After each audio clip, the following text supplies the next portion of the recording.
Welcome to the Conduit Deeper podcast, a podcast that takes a deep dive into the details that surround our current sermon series, from current events to fascinating finds to conversations that take us deeper into the Word. Thanks for joining us.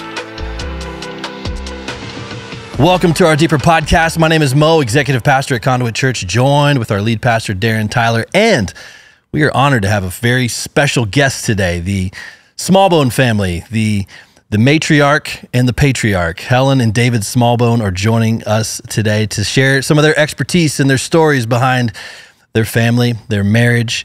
And you may be familiar with them. They have an incredible daughter, Rebecca St. James, who led the way in Christian music over the past several years, several decades. And of course, their sons, Joel and Luke Smallbone of For King and Country. And you may be familiar with their story through their movie, Unsung Hero, that came out this past year, which is incredible. Highly recommend. And so we are honored to have you here with us today. And Darren, you've known the Smallbones longer than I have. Yeah, well, you were a child when I met. It's possible. You're actually, aren't you Rebecca's age? I was thinking about that Yeah. on Sunday because you mentioned your age, and I turned to Libby or someone and I said, "Oh gosh." Oh no, not Sunday. Yeah. It was the last week's podcast. Yeah. And I turned to Libby and I said, "Oh gosh, that puts it in perspective. I could actually be his mum." Well, it puts Which it means I could be a great grandmother. It's true. None of my kids have managed to do that. It's true. well, it's put it in perspective for me every time I reference something in the 90s, and he's like, "Yeah, I was 10 or something." It was true. But we wanted to get a conversation with you guys, and in a minute, I do want to ask about this Christmas film that is coming. But you guys have been parents, married. You have survived. Obviously, the film tells that story about not quitting. And one of the things that I was hoping that we could talk about for, if not all, most of this, is why you didn't quit. Because in our church family, but across America right now, Satan is attacking marriage from institutionally at the government level, educationally, right, in educational institutions. But he's attacking marriages right where it hurts the most, which is right in the homes of Christian families. And I have seen families, husbands and wives, quit too fast, too soon, for way less than what you guys went through. And so I don't know, I was thinking back, Helen specifically, because, one of the main needs in a female is the security. And you guys coming to America, that would have punched you right in the security gland. What is it that you went through in those days that you think could maybe pour into some young men and women right now? Or I say the young, I mean, they're all ages right now. Of what it was that kept you going, and not, you were the easer. And when I was thinking of the easer, the word for helper in Genesis, and this being this word for warrior and God, in that situation, like, oh man, that's Helen Smallbone. They should have a picture right next to it of Helen Smallbone. You're kind. Well, I think for me, both David and I have been very blessed in that we grew up in Christian homes, strong Christian homes, very conservative Christian homes. And both of us had great role models of what it meant for me to be a wife and a mum. And I think when we got married, there was no D word. It was a covenant marriage made before God. There was no backing out. This is for life. You stand there and make those vows in sickness and in health, in good times, bad times. We're going to stay together under God. And I don't think either of us took those vows lightly. Those are vows made before God. So it becomes a covenant marriage between us and God. And so when you've got that strong foundation in a marriage, you come to some of those hard times and you've got to figure a way through. Mm-hmm. And I think one thing for me, we had very different mums, especially. My mum was David says she could have been the CEO of a Fortune 500 company. She could do anything. She was creative. She was organized. She was businesslike. She was an 8. She was a challenger. She was, she could do anything. And David's mum was actually probably the exact opposite. Just a sweet angel, kind, loving, generous person. And so for me, I've grown up with these two committed women, but who are strong women in their different ways. And those two role models really impacted my life, because we got married when I was 20. I'm young. So you're sort of coming in very naively into marriage. And those role models stood by me, my mum's ability to do anything, to problem solve, to fix things, and David's mum, who is gentle and kind. And so I think it's those role models, which is part of the reason why now I've gotten into a mentoring thing with younger mums, because the mentoring, the role model, the speaking of the older women into younger women is so strong. Because when you're young, you get overwhelmed by what you're doing, and it's sometimes you get so into the now that you forget the bigger picture, you forget the long-term vision because you're so involved in the temporary. Yeah, the mentoring group, which you've called Mum Life, it is nationwide? There's chapters?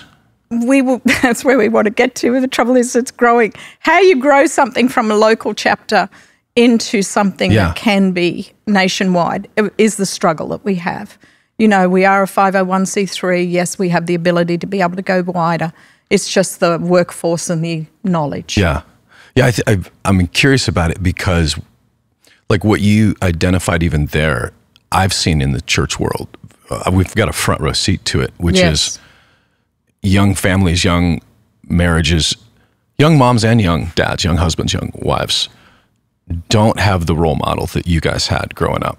There was no example, and my wife and I included in that, by the way. We did not, neither one of us had examples that we wanted to emulate. We had models that we wanted to like not emulate, right? But we didn't know how to do that. And in those days, in the late 90s, mid 90s, early 2000s, there wasn't a lot. And if there was, it wasn't at my church.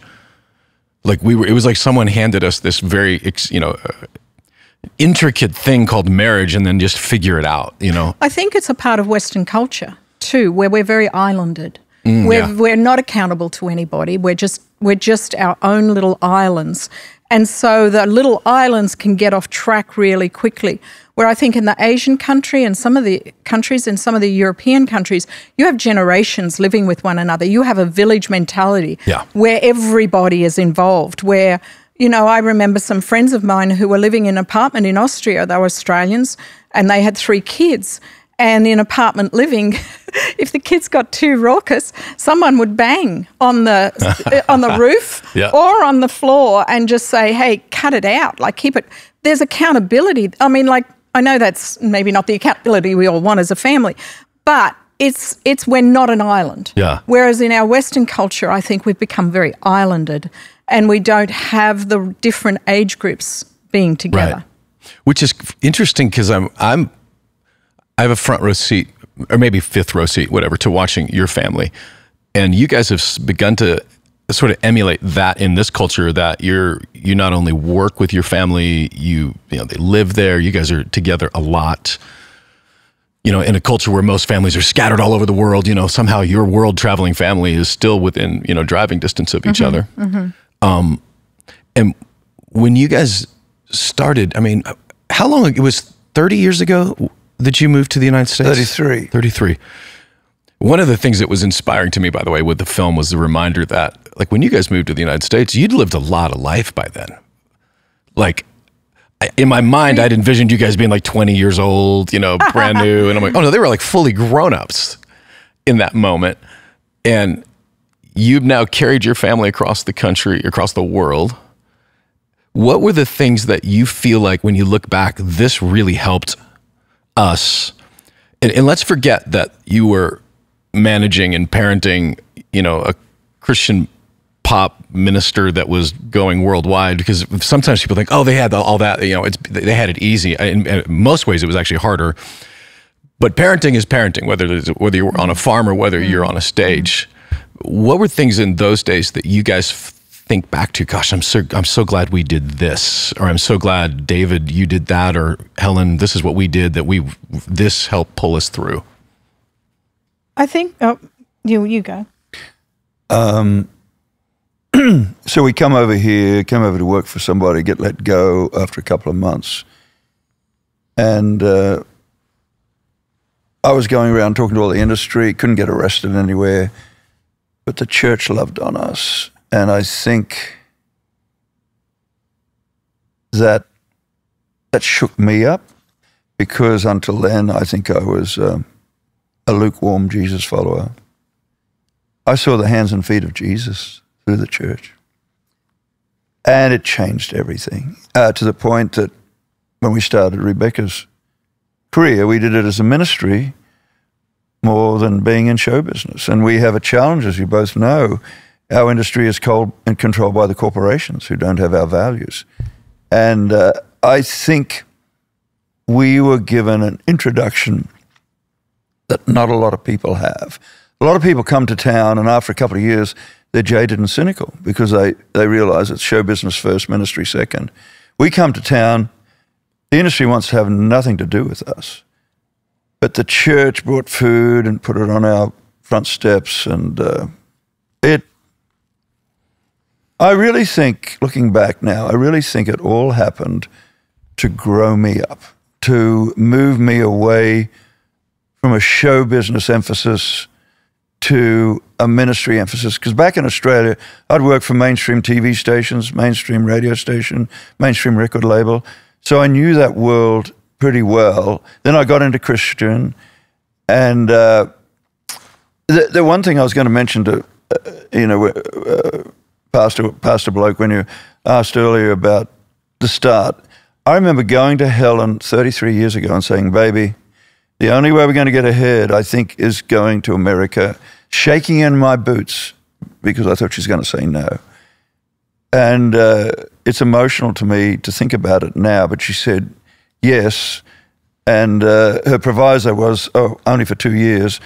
33 years later, we're still here. And it's just been, I think, being thrown in the deep end, living by faith, our family was given a gift because the kids saw Jesus in action. Yeah.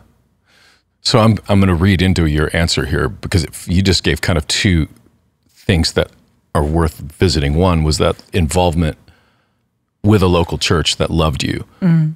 It was paramount. I want to camp on that just for a second, because a lot of times by the time we hear about the marriage problem or the family falling apart, they have been, not everybody, but a lot. They haven't been in church that often. They're not connected at all in small groups. But when the emergency happened, they're here, which is fine. That's part of our job and our role. But I've wondered how many of those would have been prevented if they would have had the small group, the church surrounding them. And then the second thing, you're bringing out the ideas of not giving your kids a Nerf ball existence. Like I grew up in a situation that I never want my kid to have to go through that. I never want him to suffer like that. Not really realizing that the suffering part was what made me who I am. And so trying to find the balance of, you're not abusing your kids, but you threw them into the deep end of the pool. That's how we used to learn to swim in Nebraska. Throw them in the pond and they'll figure it out. And if not, well, We'll rescue them. Yeah. And that's what you guys, so those are two things that, for your parenting, we went from helicopter moms to literally stalker moms, and not giving your kid any room to risk and to, and which you guys have done well. Helen, what would you add to that? I'm not putting words in your mouth, number one, but then Helen, what would you add to that? I think I grew up as a pastor's kid.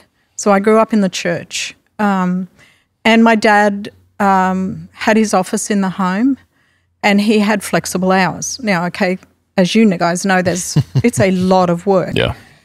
But as a family, he had the mentality that when he's called to a church, it's not just his calling, it's the family's calling, and we all had some sense of responsibility by being his family. So we were needed to be involved in youth group. We were needed to be sort of models in some respect, which can be a positive or a negative.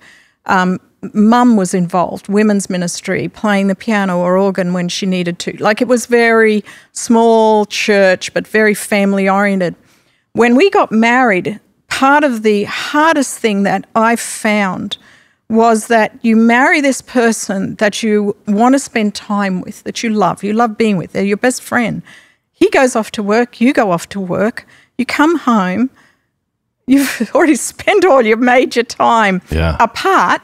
Then you come home, and I would say to David over dinner, tell me what happened to your day. And he said, frankly, I just want to forget about it.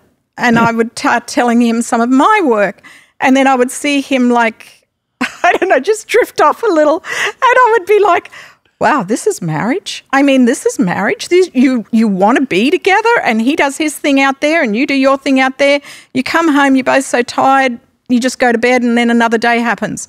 And probably for the first 4 or 5, maybe 6 years of our marriage, I was pretty frustrated, because first 7 years. It just felt like this wasn't what I pictured, because I'd grown up where we were doing things together, where I would know where my dad was, or I would be answering the phone for the church, and this was just felt so foreign. So when we had kids and we could sort of have some choices, we did as much as we could together as a family. David found great strength in that. He encouraged it. After 7 years of marriage, due to a business reversal, couldn't afford to have an office outside the home, brought the business back into the home. I was like, oh, now we're living. Now this is real. Now this is what it's meant to be. This is great. And so from then on, I had found my place. And so when he was in Christian music back in Australia, hard work, because Australia's a post-Christian country. We're the land size of America, but 10% of the population. It's ridiculous. I mean, it's crazy. And to do then Christian music with 5% of that small population, it was hard yakka. So we had to, we basically did everything together. So with little kids, and I'm meaning little kids, we would sit on the living room floor and stuff envelopes and put mailing addresses on, and we were doing it all together. I didn't realize that God had used that as the beginning foundation that we've actually continued throughout our life, because we've traveled then together. When we first came to America, we had no money, and we were doing the menial jobs that I say Americans don't like to do, like cleaning houses, babysitting, raking lawns, mowing lawns, gardening, raking leaves. We were doing all those sorts of jobs. We would then do it together as a family. And by the time you lay those sort of foundations, one in the kids, but of enjoying being together, when Rebecca's ministry started, it was like, well, I mean, is it real life now that you guys just go off and we left at home? So it was a natural progression to then travel together. So you guys doing it together is something that is in some ways unique to the world you were in. It was unique. But it's at the same time, we could take some lessons for that in people that are, that do have 2 different jobs, and especially the way the economy has been. A lot of young families, mom's working, dad's working, and eventually you become strangers in your own home. I think that's what happens. It's a slow drift. Yeah. And like everything that has to do with sin, Satan doesn't take us on this huge step to disaster, this huge step to an affair, this huge step. It's the little tiny compromises. It's the little things that end up, you realize, well, I don't even know you. I chose you, but I don't even know you anymore. Yeah. And that's the tough thing. So you've got to be more intentional. Yeah. You've got to be more intentional. You've got to sit down and have a family meal when you can. You've got to have date nights. You've got to. Now, one thing, David and I, tell them what we've instituted in the last couple of years that I think's been a huge balance to going our separate ways. She came to me at the beginning of 2020, beginning of COVID, and said, David, I want to start praying together every night. And realizing we're now matriarch and patriarch. Our parents have gone. We're now responsible for this family of 31. And we'd always been a praying family, but when we first got married, we'd pray together every night. I'd go to sleep, and that offended her. And so we stopped doing it. And so beginning of 2020, she says, David, can we start doing this? And we've done it. But I did say we've got to alternate. Yep. Because I'm not going to have you fall asleep on me like you did when we first got married. So you've got to put your bit in too. Yeah. And he agreed. And so now a lot of times actually I'm the one who's more sleepy. And I'm like last night, I'm like, isn't it your turn to pray? It was a short one last night. Normally it goes for about 20 minutes. Last night was it was only 10. But this is an interesting thing that happened last year. I was talking to a buddy of mine, and I said to him, I think I'm more in love than I ever have been. I was 73 at the time, and after I'd said it, I went back and thought for about a while, and I said, well, what's changed in the last 4 or 5 years? And it's that prayer time. And I think what it is, it's therapy. It's in-house therapy, because we kind of clean house. We pray, and everything is put behind us, and we start the next day fresh. And it really has been it's a beautiful thing. And, us men were supposed to be the man of the house, but it was her idea. And I'm so glad. Hey, I want to go back to one thing you said earlier, which I think could be very helpful to people. And you talked about the importance of local community. I was impacted by a book 10 years into marriage. I was 35, and I knew my marriage was good and needed some work. And I'd buy every marriage book under the sun. And an artist was touring in Australia, and he was reading this book. I think the record label had probably told him, hey, get your life together, we're going to drop you. So he's reading this book, and we did a 20-day tour all across Australia, Darwin, Perth, everywhere. And he was underlining it. And I thought, hey, if that book is impacting him so much, I'm going to get it. And it had a chapter in it called about unconditional love. So 10 years into marriage, I started loving Helen unconditionally instead of conditionally. And overnight, my marriage went from good to great. Larry Crabb is a hero, because he had challenged anybody who would listen, hey, the best accountability you have is not from the paid guy, it's from your friends, because your friends know everything. The paid counselor only knows what you tell him.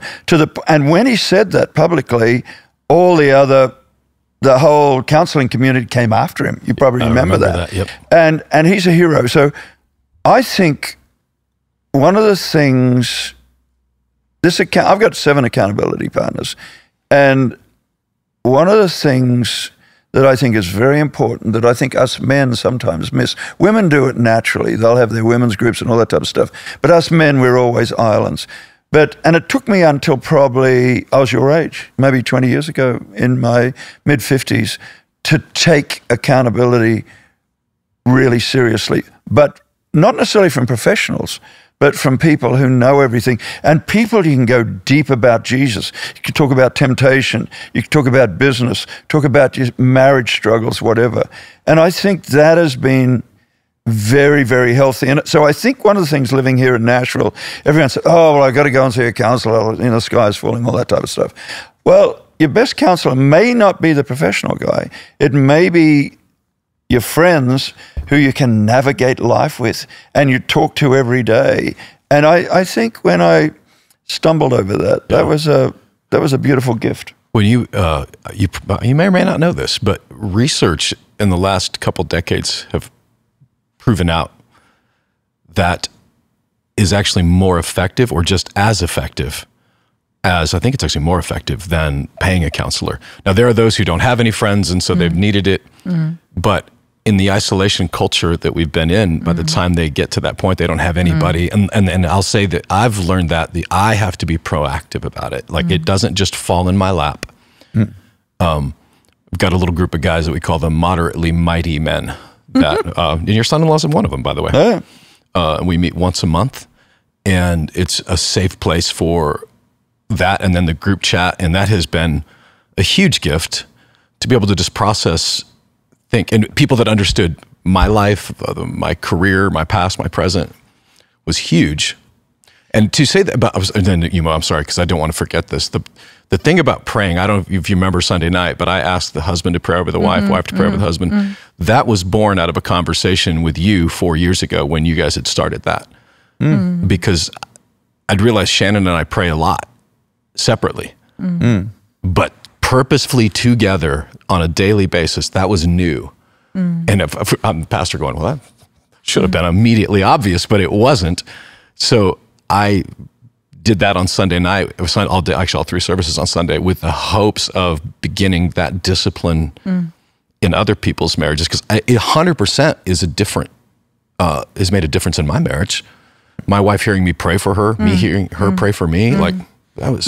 So I'm sorry, Mo, I didn't mean to jump over you. No, it all ties together. I just think the importance of accountability that you both have mentioned is really important. I think it probably hits home for a lot of our listeners and our church family, because Nashville is such a transient city. The majority of the people that I meet around here are not from here, which means a lot of their extended family aren't here. Yeah. And so how do you supplement that family other than maybe your church family? And that's why we've doubled down on small groups. That's why we double down on opportunities to gather. And I know that's been true for our family. I mean, we're not from here, but we have incredible relationships outside of our actual blood family that I would call my brothers and sisters in Christ that have come from this church. We've grown up together. My kids have grown up with their friends and their families, and that's become a larger family. And so when it does get really hard, and it does, we have each other to lean on. And we have those accountability partners because we're doing life together every single day. There's just something, I just wanted to make sure that we encourage those that are listening, because I know that a large percentage of conduits and Nashville in general, they don't have blood family here. Yeah. Most people have moved to this town. It's just an interesting point. Yeah. And to reiterate, it has to be intentional. Yeah. If you are waiting for it to happen, I can speak with some experience that it won't. And if you don't work it in the same way you're talking about in the family, like you're tired at night, we've gone 2 separate directions. There has to be a purposeful communication. Second need in the female list, Jimmy Evans, was open, honest communication. And especially if you're both working, but you get home, I've used up all my words, all earlier in the day.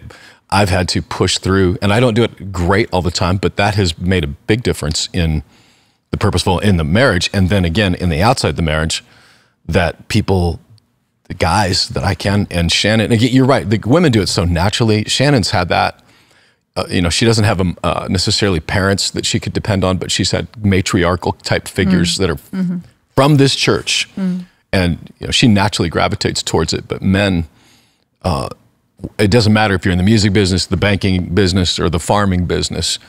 We were not meant to do this alone without a spouse and without a tribe with it. Helen, could you speak to the moms that are listening that they're in what I call the thick of it? They've got elementary kids, maybe a baby, maybe one that's just entered middle school. They're just running ragged. What would you say to that mom that's trying to catch their breath enough to be present for their husband, to be present for themselves, to be present with the Lord? They're just chasing their tail and tired. What would you say to them? I just view self-care, mums looking after themselves, as a high priority. Because as a mum, everybody else takes a greater priority than yourself. And so you give and you give and you give until you've got nothing left. And when you've got nothing left, it's usually not very pretty. Someone's going to get it. And either the kids will pick up it, or often it's the husband. As he walks in the door, it's like, they're done. They're just done. So to me, you've got to do something that is replenishing your system. And that looks different for every mum. For me, I needed an hour off during the day. I'm a stay-at-home mum. We had 7 kids. Yeah, when those kids were little, I would have to have an hour off. Now, sometimes it's not possible, but invariably, if I've got a baby, I would put a baby down. And then the temptation is to catch up on work. And the thing that I've learned, and I'm about to turn 70, the thing that I've learned is work will always be there. Work will always be there. There will always be more to do. So you've got to figure out what is your baseline to feel content. For some women, it's going to be just the toys picked up. They don't care how tidy it is. For some women, it's going to be that there's no dishes in the sink, that they're in. Some women, it's going to be the laundry's caught. Everybody has a different baseline. Find out what that baseline is and maintain as best you can that baseline. Don't forget that the kids and family and husbands, but more or less kids, I think, are the ones who help create some of the stress. They need to take some of the stress. So if a child came and said, Mum, can you come and throw the ball for me outside? And I knew that I was going to use that next half an hour to fold laundry, I would say, well, come and help me fold the laundry and then I'll come out. You know, like there's a give and take there. You want me to spend time with you. I've got this amount. It's good for them to know what work you have to do so the pressure's not on. So the temptation, as I say, is to do work in that self-care time. And maybe sometimes that's what is needed.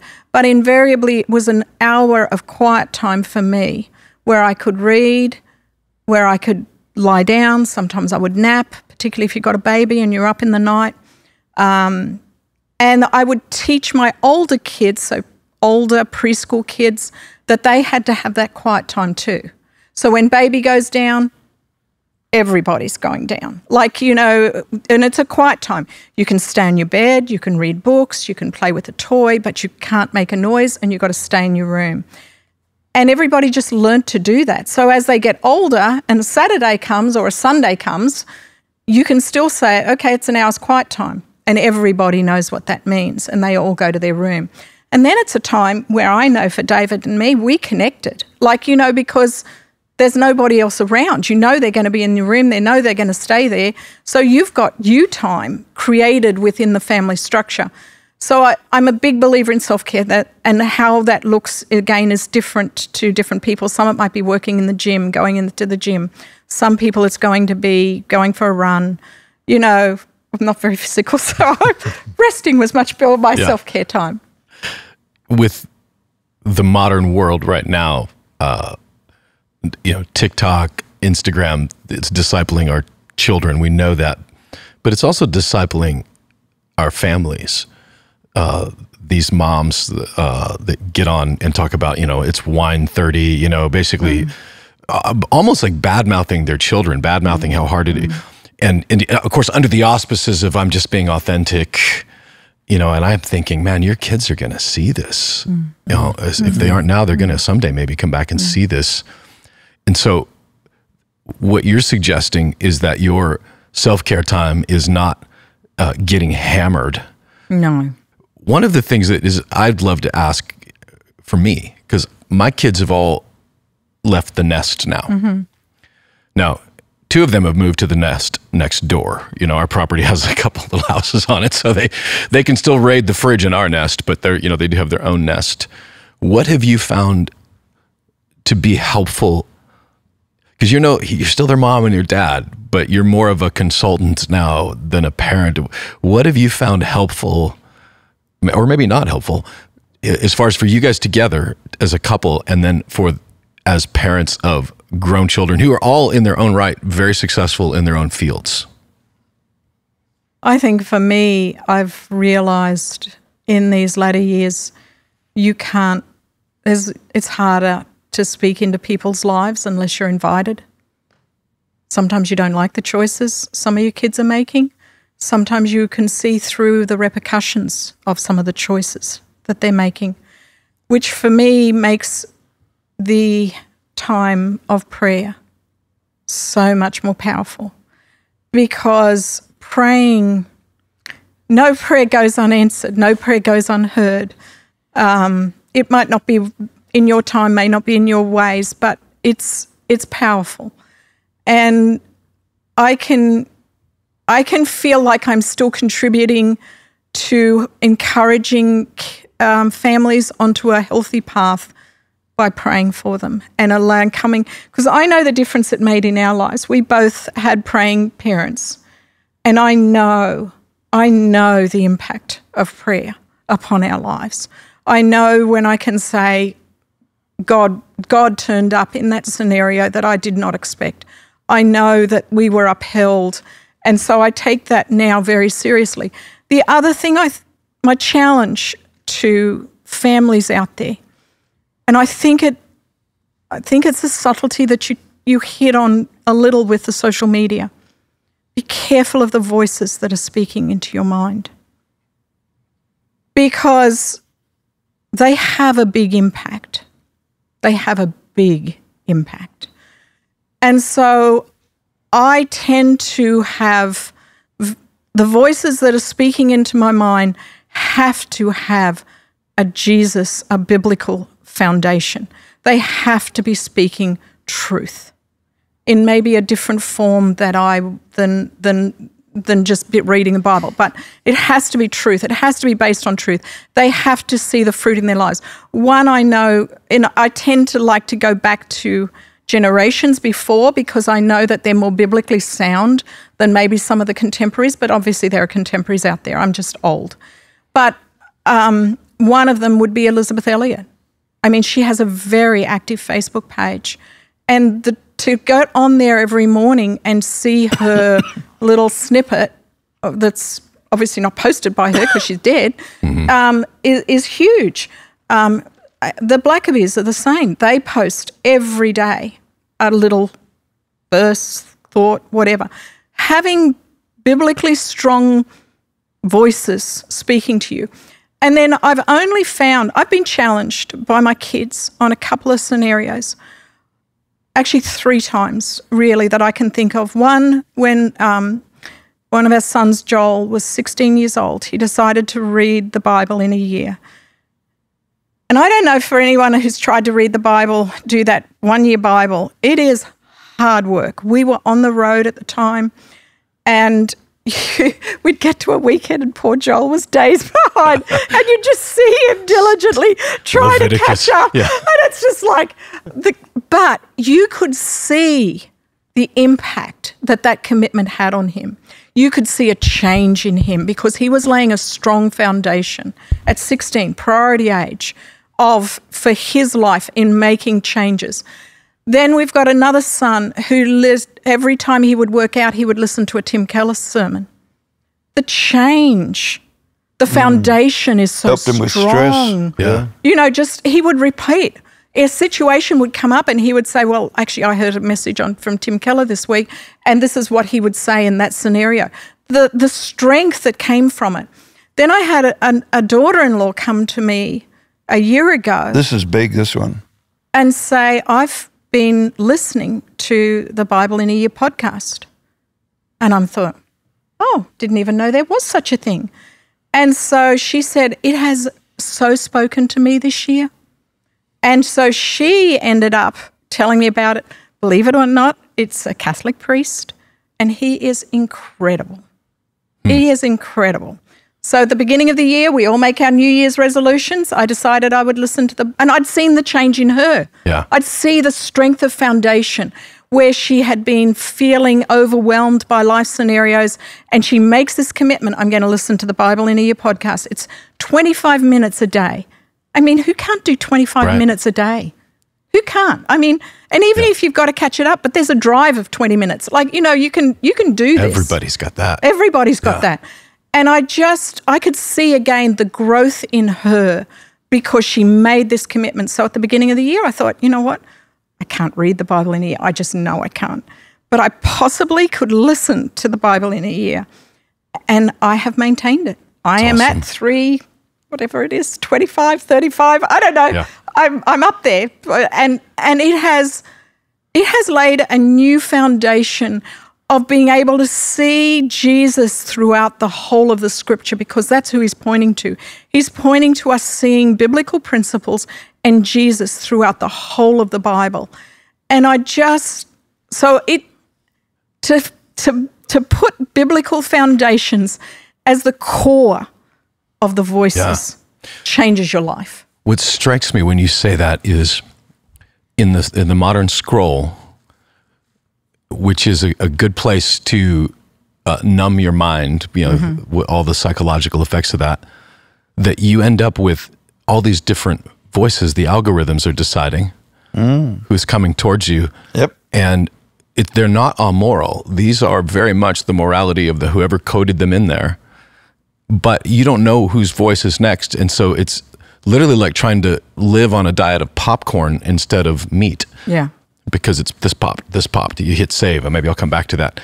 Whether that's true or not, whether this is, a biblical wisdom or not, it's like more than ever we have to be mindful of that. So, because if you're just scrolling, you don't know whose voices you're going to get. But if you are very purposeful, and I love that you bring up Elizabeth Elliot, the Blackabees, because the wisdom of that generation, there are contemporaries that are in this modern era, but there's just wisdom that's worth mining, because humans are timeless. The human condition is timeless. This is why the Bible is still relevant. It might be thousands of years old, but so are humans. We might have better technology, but we have the same broken system in our hearts that God has to heal. So I love that as just a really practical tip, that whatever, again, this is old school, right? Garbage in, garbage out. But being very purposeful by what goes in. And I think even on parenting principles, I've seen voices that are post-Christian, New Age, progressive. Posing as Christians. Yeah, who are speaking into parenting choices, how to parent your kids. And it really disturbs me. It really disturbs me because, the friendship parenting that's going on right now, there's some parenting choices out there that are so destructive to your home, to your family, to your children. And so again, balance it back. Research really hard where those voices are. One, do they have experience with kids? I mean, are they speaking from a educational, theory point of view, or are they speaking from a practical point of view? Where are they coming from spiritually? If they're not following Jesus, then stay away, because their voice is going to be not of God. David, you still travel with the boys? Yeah, probably out every second week. Well, we were out last week. We were out for 2 days, weren't we? We did Oklahoma City and Dallas. I'm not. What happened at COVID? We cut back from 3 buses to 2. So guess what's happened? The old guy, the old bloke gets sent home. But there's no bunk. Yeah, I'm sure there's a place for you to drive still. And so my major role with those guys is how do we keep a Jesus perspective in the middle of craziness? And so I'm loud. I made a decision about 16 years ago. I'd been in town 33 years at the time. That every meeting I took, I'd do a devotional. And, some of the people who don't have our faith perspective, it gets interesting. And I saw the top attorney in town, his whole demeanor changed, because he'd helped us do a deal with Warner Brothers many years ago.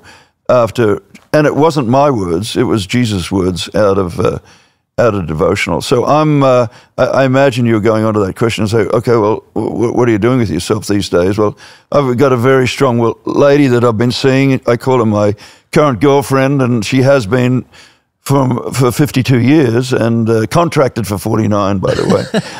So I spent a lot of time on that. But going back to something that you guys said before about family, I think for us older ones, we've now got 16 grandchildren.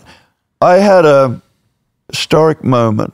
It'll be emotional for me to tell you about this, but 2 months ago, I had my 2-year-old grandson, Daniel's son, was over at the farm, and I took him out, and it takes me an hour to put all the 200 ducks, geese, guinea chickens away. And he helped me do that. And for the whole hour, what happens most of the time, the kids will stay with me for 15 minutes and they want to go back and play in the house with the toys and everything. He stayed me with for the whole hour. And it was it's a memory that I'll never forget, because he held my hand. I had him pour food into the different plates and stuff like that. But I wonder, for families trying to make this whole thing work, we need to be committed to doing life with each other. We need to hang with the kids. We need to hang with the grandkids. And sometimes the tyranny of the urgent gets in the way of that. The other thing that kids have all done, they're all living on land. They're like Pastor Bloke over here. He's now living on land. So my kids are living on land. And I think there's something about God's wonderful nature reminds us daily of his brilliance. And so that commitment to family, when the culture is saying, oh, family's not that important. The other thing that happened 5 months ago, we had a granddaughter born with health issues.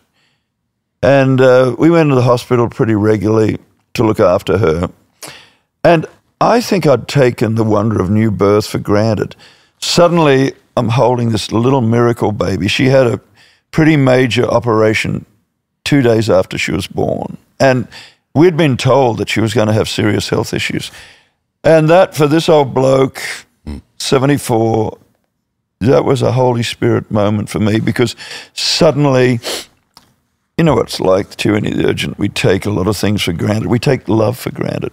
I think at my age now, with the hardship that we went through when we first came here 33 years ago, that was a growth spurt for me, because Helen, during that, when my self-worth was at an all-time low, I couldn't get arrested. Every meeting I took in Nashville didn't go anywhere. And Helen made the decision not to criticize me. That was a beautiful moment. She'll give me a hard time after this is over, but one of the little things that she does to relax at night, she gets on a little phone just before we pray, and she plays cards on a little phone. And I think we're talking about principles that help. That allows her to slow down, because her life is pretty intense. Trying to take care of the old bloke. Pastor Bloke, can you believe that? It's a big job, just like the lady that you're seeing at the moment. Mansion in heaven for her. And so that's what she does. And then we've got all the animals, and we've got a little farm, and we're moving into a new house and stuff. And looking after all the grandkids, trying to work family politics. How do we have a Jesus perspective in the middle of craziness? She has a lot on her plate, but that's a little practical thing that she does daily that I think is very valuable. And what's going to happen, we did when we were promoting the movie, we did over Sacramento, we went over there and so they interviewed us for the 2 of the services.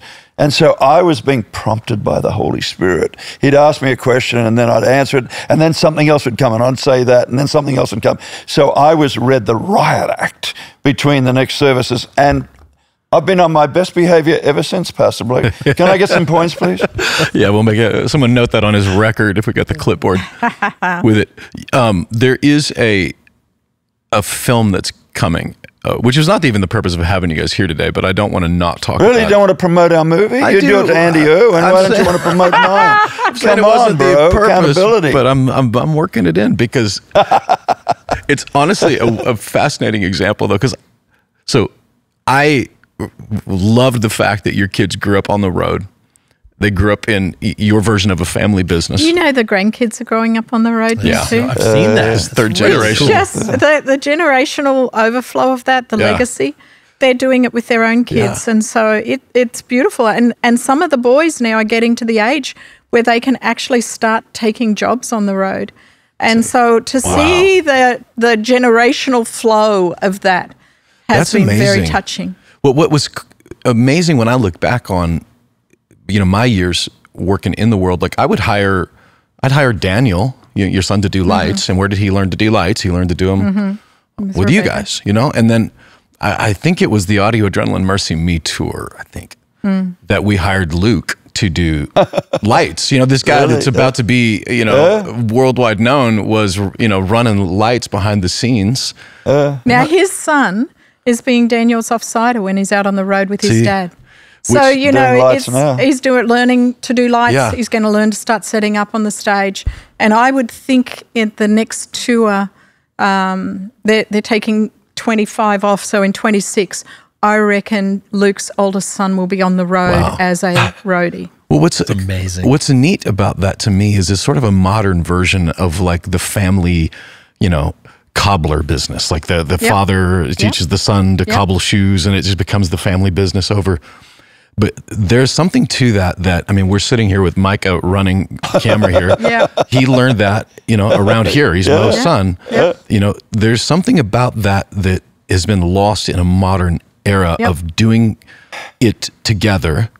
In the early days of the church, I'm backing up the trailer. My kids are unloading the trailer, setting stuff up, tearing it down. Most kids are in the trenches with it. Like, it was a family endeavor, and anything that a family can do to make that happen together, it actually then the discipline becomes easier of getting together because you're working together and setting them up for future, that a skill set that, again, modern day, it's like the plumber, he learns it from his father, but you guys have taught media, they learned it on the job with it. With this film, that's a part of it, right? It's the Christmas, it's a live concert. Is it only, just tell us what it is. Is it one night only, or is it going to do a run in the theater? Yeah, it goes into theaters December 5 to December 9. It depends on how that goes, whether it continues. But they filmed it down in Texas last year. Really, someone saw it the other day and they said, hey, the production is so good, it equals what they did on the Taylor Swift when she did her live concert movie.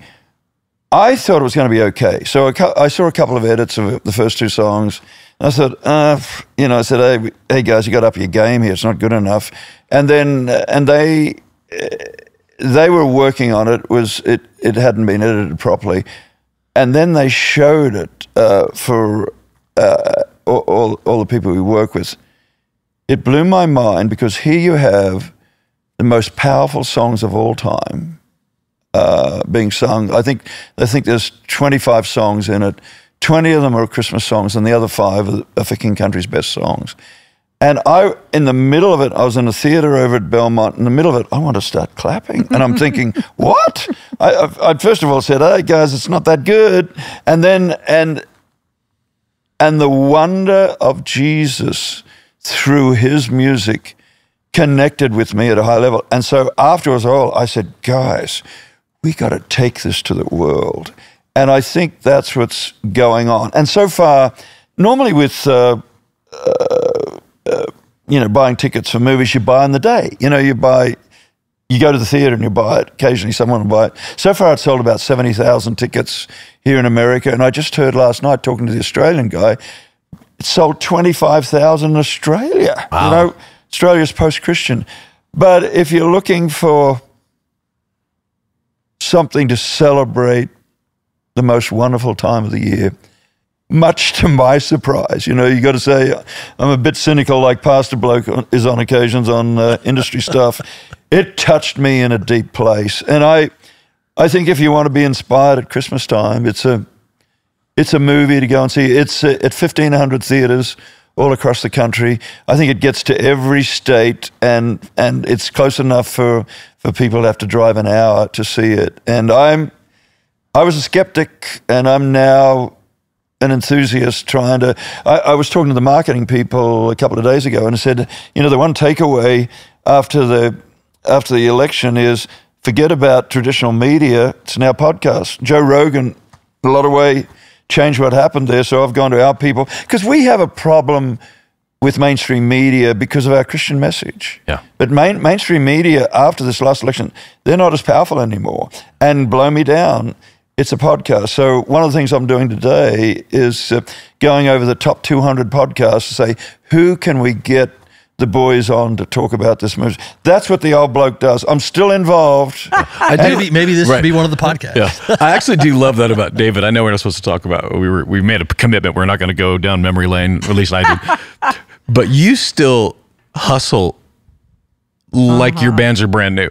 Like you still, which is what makes a good manager, by the way, is that, we showed up at an event together, lots of, influential people, and you're handing out CDs like nobody knows who For King and Country is, which is amazing to me that you've still got that drive and that passion. And, I hope that, I can maintain that passion over the years. Hey, Pastor Blake, guess who encouraged your sound guy to play God Only Knows after the services on Sunday? And do you know why that happened? He's working the room. Do you know why that happened? So this little kid, this 14-year-old kid goes on The Voice and sings God Only Knows. So good. Suddenly we see in 4 or 5 days, 100 million views. In my life, I've never seen any of our songs do it that quickly. So I'm thinking, okay, that song is connecting. Some people in our church, that people are hurting at the moment. Yeah. You know, the election, it's shaky out there, but they're looking to the Lord, they're looking to God. And in my small area of influence, I'm trying to take this thing wide, and I say, okay, well, I do know Mike at church. Well, I contacted you. I took a deep breath and swallowed hard when he texted me, "Do you have our sound man's phone number?" It's too loud in there. What's Smallbone up to now? But I need some points. Number 2, Pastor Blake, don't I? Like that was fair. Like that was serving the church. You did well. You did very well. Yeah, that was a good. I wonder. Did you hear that, Dal? I wonder where that came from. Well, you could put us down for buying out a theater for sure. For that, like that time of year, our families. Can I get that in writing, Pastor Blake? No, we're going to delete that immediately after the.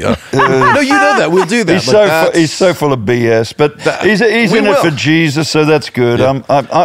I'll put up with. Yeah. Hey, I do want to say one thing. I've been meaning you say this. This will be emotional for me. We love this church, and Helen came to me at the end of COVID and said, after watching Tim Keller, another church, and your church, and said, we're leaving. Her story's slightly different. And I'm a faithful guy, so I wanted to be faithful to the other place. We are so glad. And I think your authenticity, your no BS approach, which your leadership permeates the whole team here, it touches my family in a deep place. And we're honored and encouraged to be part of this wonderful church. And, I'm a bit worried that you're, with the 4th service coming on, you're taking on too much. But you'll find a way. You're creative thinkers. But even the tension, the way you hold each other accountable, it's not the norm. There's not a lot of accountability in the world that I inhabit. And so it's a beautiful thing. And I know you're encouraged by the good numbers on Sunday, and we're all encouraged. I'm a bit that way because I work in the music business. But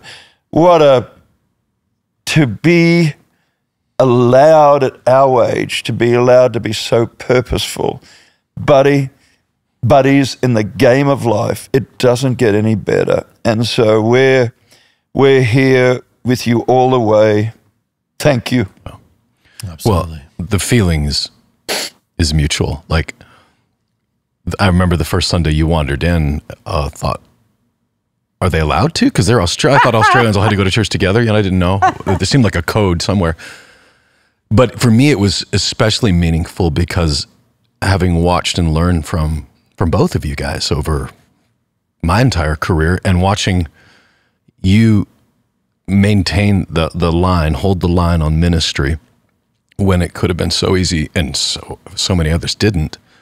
So to see that you guys were here was really meaningful to me and Shannon personally. They say that a prophet is without honor in his hometown. I am not a prophet, nor is this my hometown. But having lived here 30 years, to see people that I had done life with that I respected so immensely, not just the 24-year-old bass players with plunging V-necks, like actual grown-ups, was really encouraging, especially in that time, because Mo can attest, it got pretty lonely when we reopened, and the way that we spoke, we thought everybody was going to be happy for good news. Turns out that wasn't it. So I felt less alone in those moments, and still do. And I know we give each other grief all the time, which is part of what I love about. When an Australian loves somebody, they give them a hard time. So, Pastor Bloke, you're very much loved. I must be deeply loved.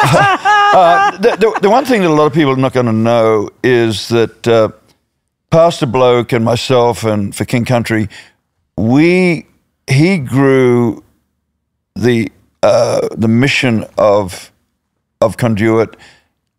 We grew the mission for King Country at a coffee shop in Franklin, started about 15 years ago. So we can't get arrested by anybody.